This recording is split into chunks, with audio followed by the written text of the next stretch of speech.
Welcome to the Think and Grow Well Show. If you allow your doctor, your insurance, or your Uncle Sam to define healthy, or you blame someone else for the way you feel, or you seek the fountain of youth in a prescription bottle, at a needle tip, or along the scalpel's edge, then be advised. You are about to be offended. You should probably leave now.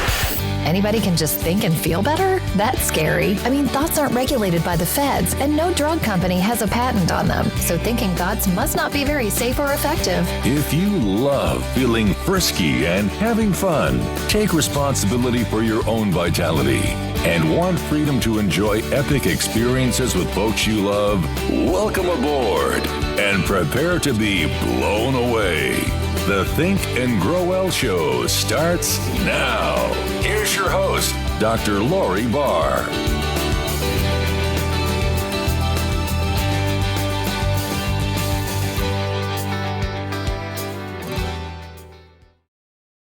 I'm Dr. Lori Barr. This is Think and Grow Well. Today, I have a question for you. If you were going to face an unexpected health challenge that would have lasting effects for decades, what 3 behaviors or intellectual faculties, or what 3 resources would you like to cultivate within yourself to face those challenges that would come with that lasting effect?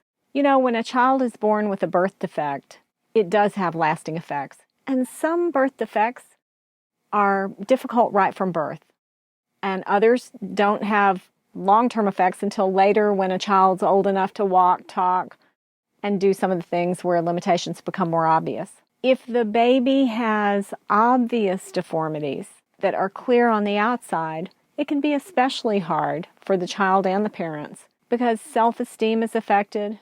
There's some feeling of guilt or shame or embarrassment or something for a while until the parents get used to standing up for the beauty they see in their child, and until the child gets used to standing up for him or herself.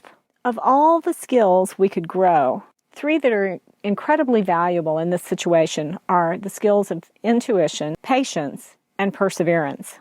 Intuition is your intellectual muscle, your mental muscle that you use to discern universal truth, because the truth is out there. I know that sounds like an old show from the 80s. Realistically, though, universal truth exists.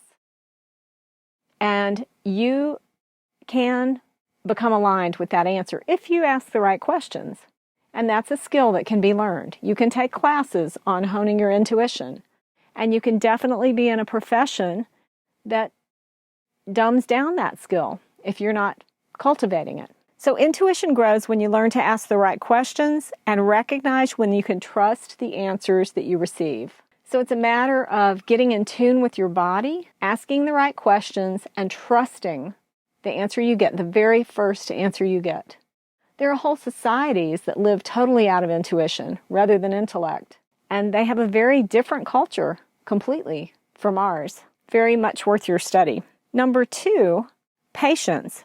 Patience grows through expansion of your will, and your will is the ability to focus on one thought or object for an extended period of time.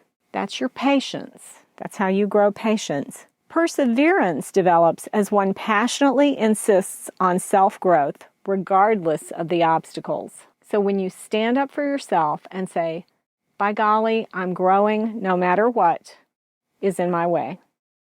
I'm moving forward and I'm getting better and better every day. So what are some ways we can develop the intuition?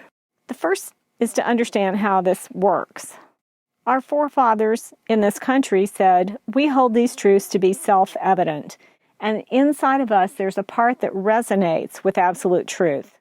And all we have to do is be able to recognize how that feels in our body. And then we can tap into that intuition anytime. An easy method is to start asking yourself questions that can be answered unambiguously, and then listen to the yes or no that you receive first from yourself. A good exercise for strengthening your will, remember that's the ability to focus on one idea or one thought for an extended period of time.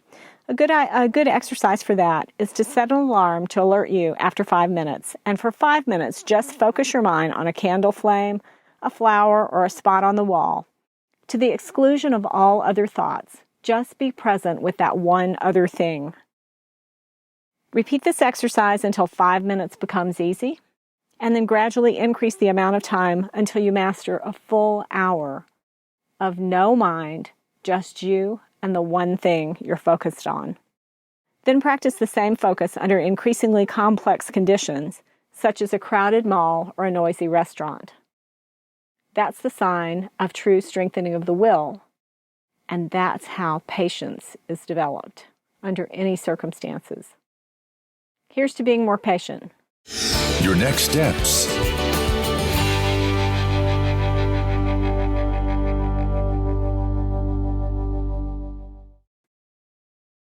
Your next step is to let me know what challenges you're facing as you deliver care, or what challenge you're facing, or how you've dealt with, or exercises you've used to increase your will or your patience that have worked for you.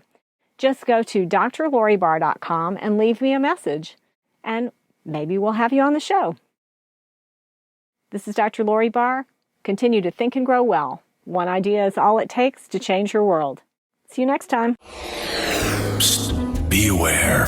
Vitality is an inside job. Trust your spirit, make up your mind, and get your body in gear. There are no second chances.